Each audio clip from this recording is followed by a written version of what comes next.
Oh, you complete me.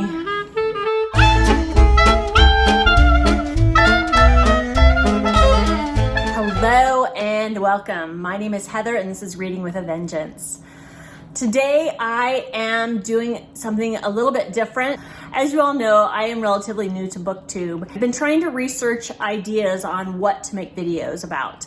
I wanted to make sure that in addition to the regular videos that I plan on doing, wrap-ups, TBRs, challenges, readathons, and the like, I also wanted to do some videos here and there that might be relevant to what's going on in the world around us. One of the ideas that seemed obvious to me has to do with the recent events of what's going on in the Ukraine and Russia. And of course, the first idea that you want to do is you want to come up with ideas on how to support the people that are directly affected by the conflict.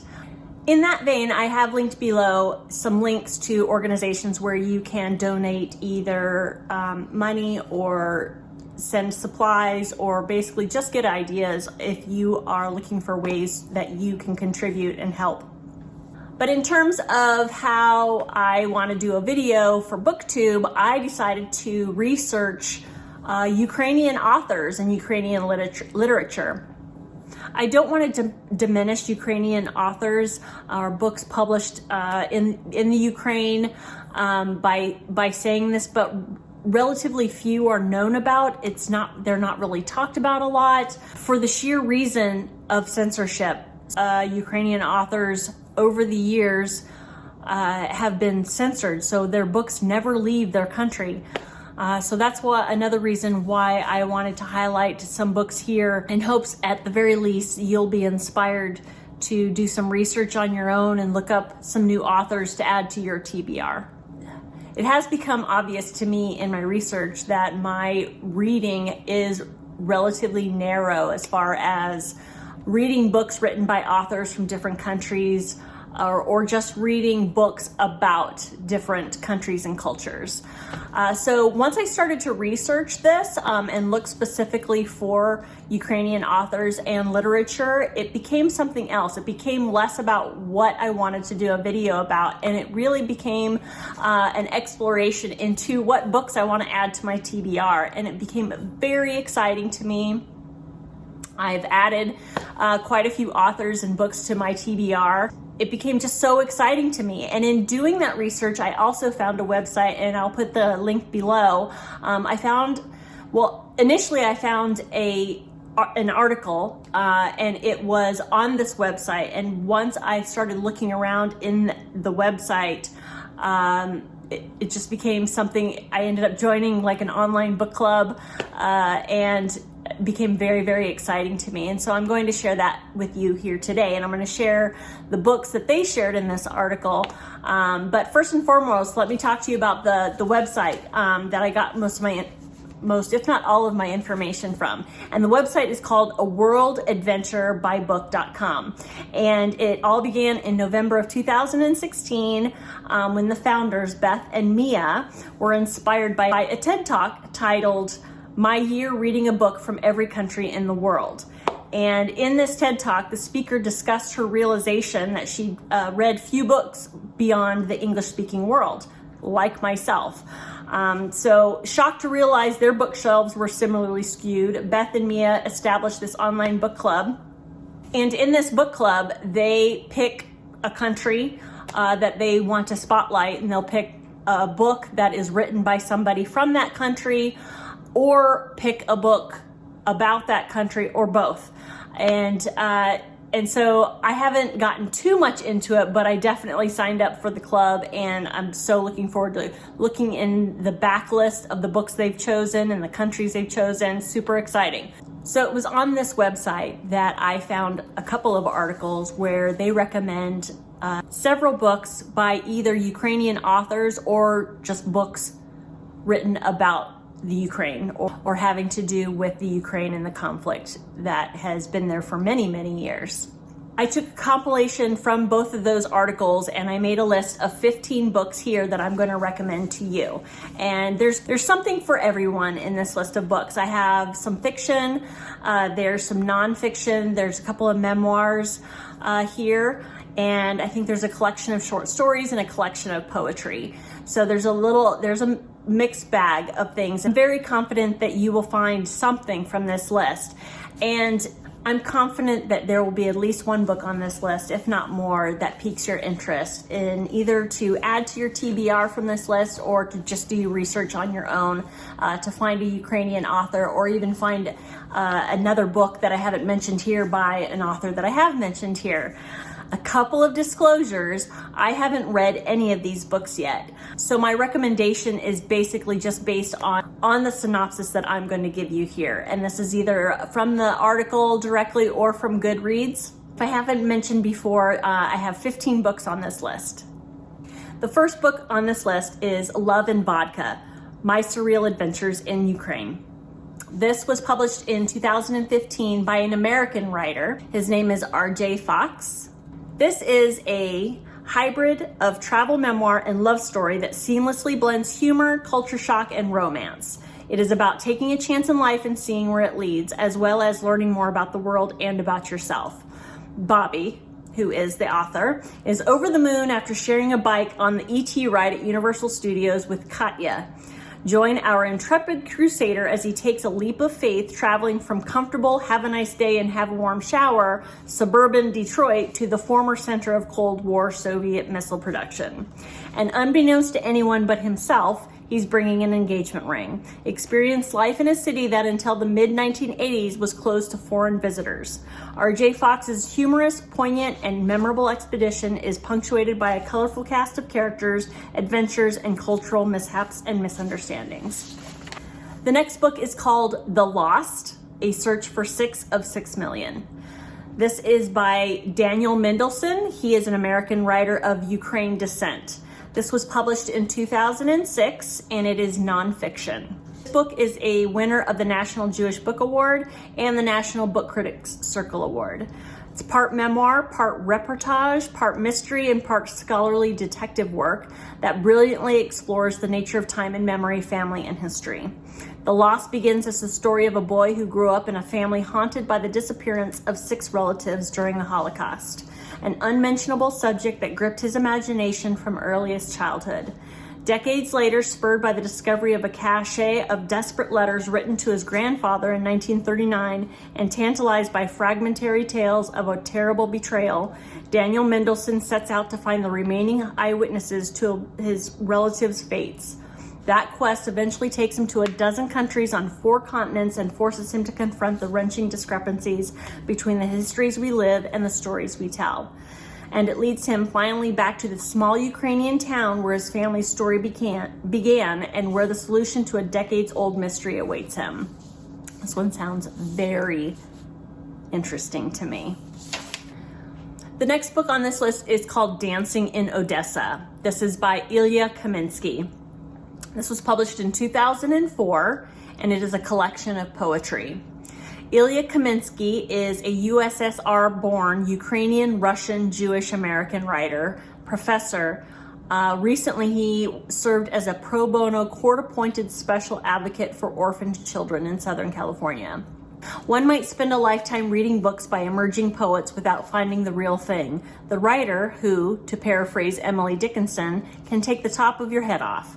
Kaminsky is the real thing. Impossibly young, this Russian immigrant makes the English language sing with the sheer force of his music, a wondrous irony as Ilya Kaminsky has been deaf since the age of 4. In Odessa itself, a city famous for its drunk tailors, huge gravestones of rabbis, horse owners, and horse thieves, and most of all for its stuffed and baked fish, Kaminsky dances with the strangest and the most recognizable of our bedfellows in a distinctive and utterly brilliant language, a language so particular in depth that it transcends all of our expectations and is by turns luminous and universal. I'm not a huge fan of poetry, so to be fair, I didn't add this to my TBR, but I know a lot of you enjoy poetry. I think this would be an excellent addition. The next 3 books are by an author who is actually quite a prolific author, and he is from the Ukraine. His name is Serhiy Zhadan. He is a Ukrainian writer. In February of 2017, he co-founded Serhiy Zhadan Charitable Foundation to provide humanitarian aid to frontline cities. And he has quite a few books. And I just wanted to highlight 3 of them here. The first one I want to highlight is a work of fiction. It was published in 2010 and it is called Voroshilovgrad. So I'm not sure if I said that correctly, so please forgive me. This is a translated edition, and it's translated by Riley Costigan-Humes and Isaac Wheeler. Only relatively few of his works have been translated into English, unfortunately. The 3 that I am going to talk about here have been translated to English and are available in English. So Voroshilovgrad, here's the description on that. A city-dwelling executive heads home to take over his brother's gas station after his mysterious disappearance, but all he finds at home are mysteries and ghosts. The bleak industrial landscape of now war-torn eastern Ukraine sets the stage for this book, the Soviet-era name of the Ukrainian city Luhansk, mixing magical realism and exhilarating road novel in poetic, powerful, and expressive prose. And if I didn't say before, this was published in 2010. The next book that I want to highlight for this same author was translated by Miroslav Shkandrij, and this is called Depeche Mode. And this was published in 2004. The Ukrainian version of Trainspotting, bluntly nihilistic and unexpectedly hilarious. In 1993, tragic turbulence takes over Ukraine in the post-communist spinoff. As if in somnambulism, Soviet war veterans and upstart businessmen listen to an American preacher of whose type there are plenty at the time in the post-Soviet territory. In Kharkiv, the young communist headquarters are now an advertising agency, and a youth radio station creates a feature on the Irish folk band Depeche Mode and the role of the harmonica in the struggle against capitalist oppression. And so the Western songs make their way into ordinary Ukrainian homes of ordinary people. In the middle of this craze, 3 friends, an anti-Semitic Jew dog Pavlov, an unfortunate entrepreneur Vasya, the communist, and the narrator Zhadan, 19 years of age and unemployed, seek to find their old pal Sasha Carburetor to tell him that his stepfather shot himself dead.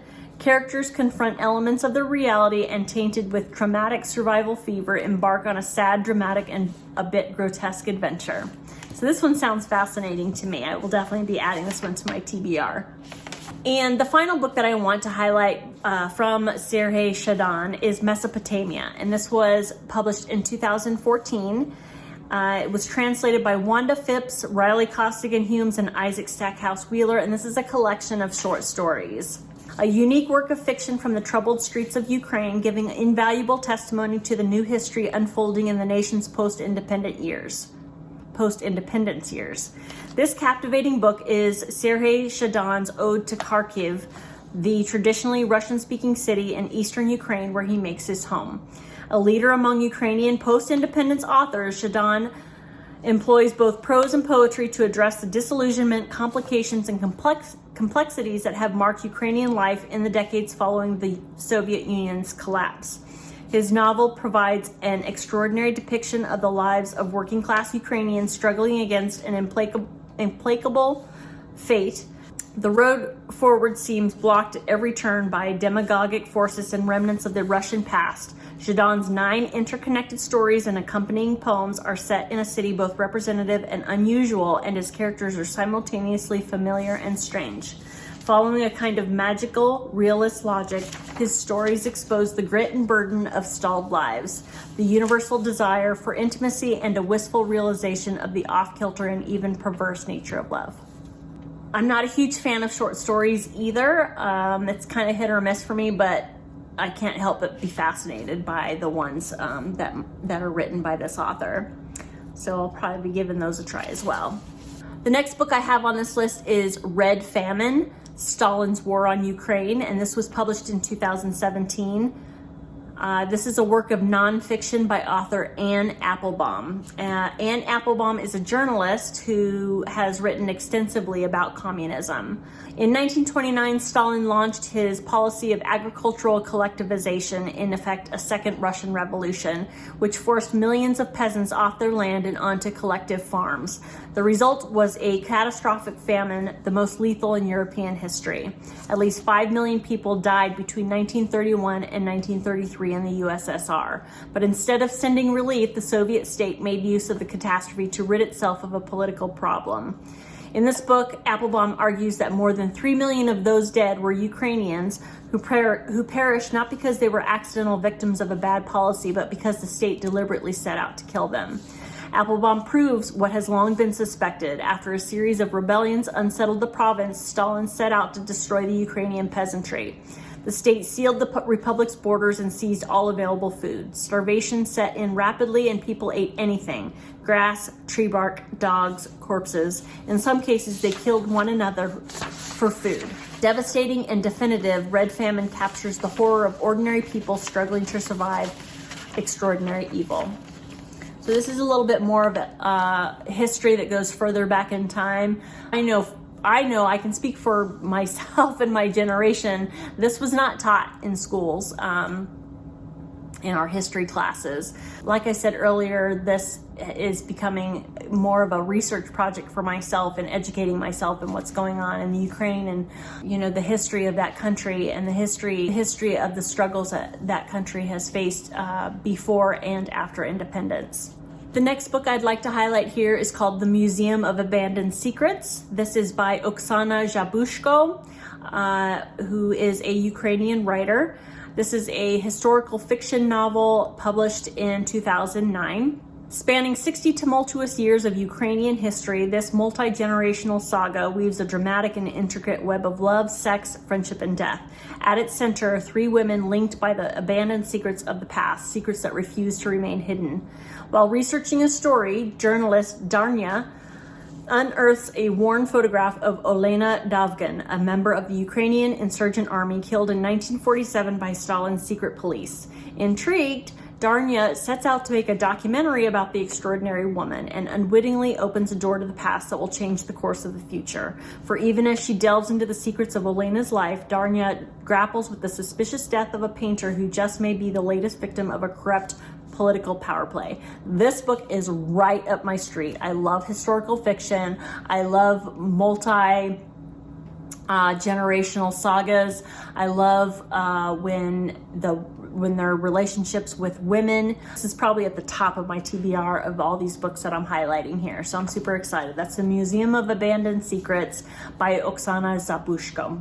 Another work by this very same author is Fieldwork in Ukrainian Sex. This was published in 1996. This was her debut novel. This is a work of fiction. And I did a little research on this particular book and this author, of course, and this was very controversial when it came out, and I imagine it still is. The description is, at the heart of the story is a failed relationship, and here the author's unflinching courage in dissecting the how and why is gripping. The larger story that envelops the love affair is, of course, the story of Ukraine itself, so unexpectedly liberated with the collapse of the Soviet Union in 1991. Called the most influential Ukrainian book for the 15 years of independence, this is the tale of one woman's personal revolt provoked by a top literary scandal of the decade. The author, a noted Ukrainian poet and novelist, explains, when you turn 30, you inevitably start reconsidering what you have been taught in your formative years. That is, if you really seek for your own voice as a writer. In my case, my personal identity crisis had coincided with the one experienced by my country after the advent of independence. The result turned explosive. Super excited about this one. The next book on this list is called Babi Yar, a document in the form of a novel. If you get a chance, if you do nothing else, I highly recommend looking into the history of this particular novel. It's got a very interesting story of how it left the country and how it was seen by eyes outside of that country. It's fascinating. This was published in 1966. The author is Anatoli Kuznetsov. He also has a very interesting backstory. He experienced German-occupied Kiev during World War II. He smuggled this manuscript out of the country, out of the USSR. That story is fascinating. I highly recommend you Google Anatoli Kuznetsov. His death, some say there are rumors that he was murdered by the KGB. Anyways, Babi Yar, a document in the form of a novel, was translated by David Floyd. And here's what, this is kind of a long description, but it's worth it. An internationally acclaimed documentary novel that describes one of the largest single mass executions of the Holocaust.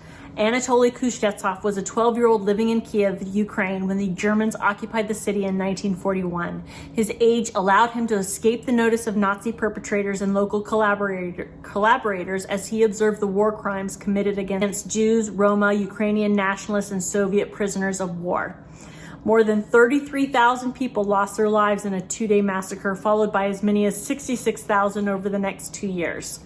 At 14, the author began writing about what he had seen, later supplementing his manuscript with survivor and eyewitness testimony, supporting documents, and the efforts of the Soviet government to conceal any trace of the atrocities perpetrated at Babi Yar. The serialized book was published in the USSR only after extensive censorship, but Kuznetsov converted the original full text to film and smuggled it out of Russia when he defected. Now restored to its original condition, Babi Yar offers a unique, multifaceted perspective of some of the darkest days of the Holocaust, written by a surviving witness. I put in this little excerpt that I found because I thought it was fascinating. Babi Yar was published in the US in 1970 under a pseudonym, A. Anatoli. In that edition, the censored Soviet version was put in regular type, the content cut by censors in heavier type, and newly added material was in brackets. In the foreword to the edition by the New York-based publishing house, Posev, Kuznetsov wrote, "In the summer of 1969, I escaped from the USSR with photographic films, including films containing the unabridged text of Babi Yar.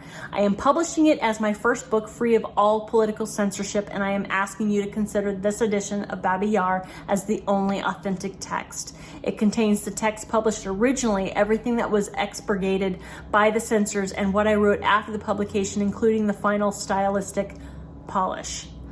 Finally, this is what I wrote." So I'm super fascinated by this book with firsthand eyewitness of what happened back in the World War. So changing gears a little bit, the next book I have on this list is called The Land of Stone Flowers, a fairy guide to the mythical human being, published in 2010 by Svetlana Dorosheva, a Ukrainian illustrator. This is a fantasy picture book. It does have some text because it was translated by Jane Bugeva. Classic fairy tales get a refreshing satirical twist in this collection of illustrated stories in which gnomes, pixies, and other fairy folk share tall tales of the strange and unbelievable human world and its inhabitants. Brimming with keen observations and wild assumptions on human anatomy, customs, languages, rituals, dwellings, and more, it is as absurd as it is astounding, examining contradictory and nonsensical human behaviors through the lens of the fantastic. Bursting with intricate and evocative illustrations, it will draw readers into a world of fantasy and fable that slyly reveals many hidden truths about human existence. I think I will be on the hunt for that one too. I feel like it would probably be a beautiful illustrated picture book. The next book I have on this list is Life and Fate by Vasily Grossman. This was published in 1960 and is historical fiction. Vasily Grossman was born in 1905 in Russian-ruled Ukraine. He died in 1964 of cancer, not knowing if his works would ever be seen by the public as they were censored. This book, Life and Fate, was translated by Robert Chandler. A book judged so dangerous in the Soviet Union that not only the manuscript, but the ribbons on which it had been typed were confiscated by the state. Life and Fate is an epic tale of World War II and a profound reckoning with the dark forces that dominated the 20th century. Interweaving a transfixing account of the Battle of Stalingrad with the story of a single middle-class family, the Shaposhnikovs, scattered by fortune from Germany to Siberia, Vasily Grossman fashions an immense, intricately detailed tapestry depicting a time of almost unimaginable horror and even stranger hope. Life and Fate juxtaposes bedrooms and snipers' nests, scientific laboratories, and the Gulag, taking us deep into the hearts and minds of characters ranging from a boy on his way to the gas chambers to Hitler and Stalin themselves. Again, historical fiction surrounding World War II. It's my bread and butter. The next book I have on this list is called Shush, Growing Up Jewish Under Stalin. This is a memoir by Emil Draitser, a Ukrainian writer and professor. This was published in 2008. Many years after making his way to America from Odessa in Soviet Ukraine, Emil Draitser made a startling discovery. Every time he uttered the word Jewish, even in casual conversation, he lowered his voice. This behavior was a natural byproduct, he realized, of growing up in the anti-Semitic post-Holocaust Soviet Union when shush was the most frequent word he heard. Don't use your Jewish name in public, don't speak a word of Yiddish, and don't cry over your murdered relatives.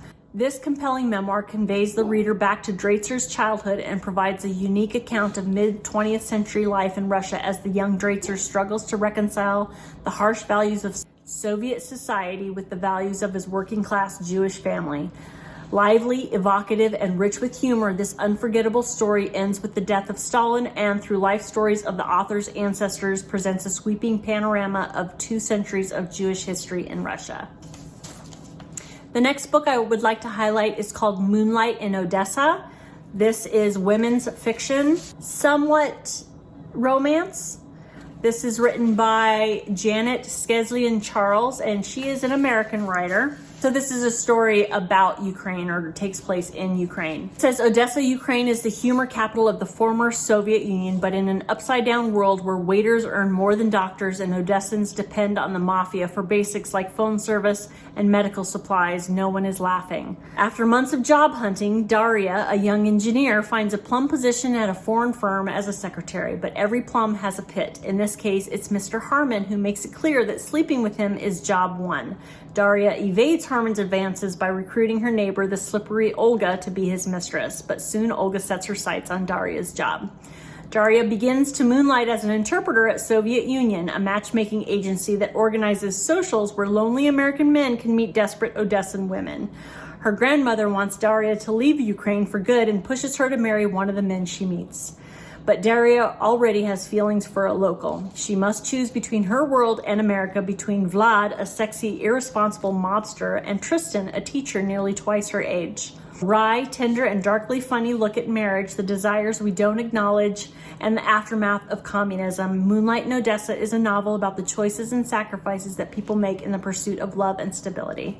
Romance is another genre that isn't at the top of my favorites, but this is one that I find fascinating, that I would add to my TBR just because it does take place in a different culture, in a different country, one that I'm interested in learning about, so I might be diving into a romance.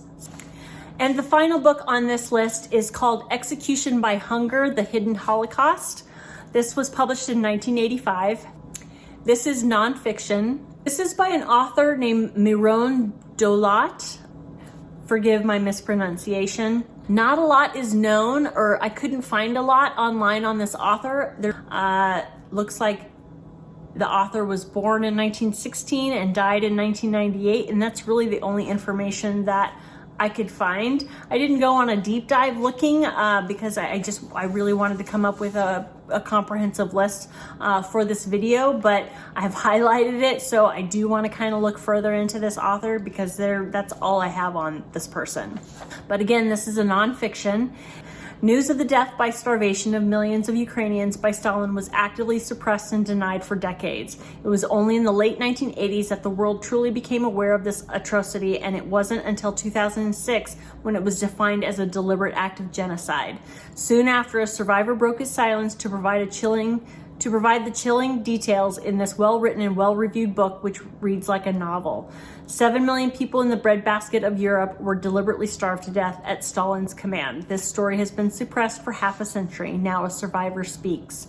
In 1929, in an effort to destroy the well-to-do peasant farmers, Joseph Stalin ordered the collectivization of all Ukrainian farms. In the ensuing years, a brutal Soviet campaign of confiscations Terrorizing and murder spread throughout Ukrainian villages. What food remained after the seizures was insufficient to support the population. In the resulting famine, as many as 7 million Ukrainians starved to death. This poignant eyewitness account of the Ukrainian famine by one of the survivors relates the young Miron Dolot's day-to-day confrontation with despair and death. His helplessness as friends and family were arrested and abused, and his gradual realization as he matured of the absolute control of the Soviets had over his life and the lives of his people. But it is also the story of personal dignity in the face of horror and humiliation, and it is an indictment of a chapter in the Soviet past that is still not acknowledged by Russian leaders. And those are the books that I would like to highlight by authors from Ukrainian descent or stories that take place in the Ukraine, to offer us a little bit of history of what's happened over decades and decades in the country that is in the spotlight of the world now. I hope you found something on this list that inspires you either to read a new author or to look up an author on your own. And as I said at the beginning of this video, I have some links down below of some ideas or of organizations if you are looking to help in any way. If you have any suggestions of authors from the Ukraine or books about the Ukraine, please feel free to comment below. I am open to ideas, suggestions, recommendations always. Thank you so much for watching, and I will see you next time. Bye-bye.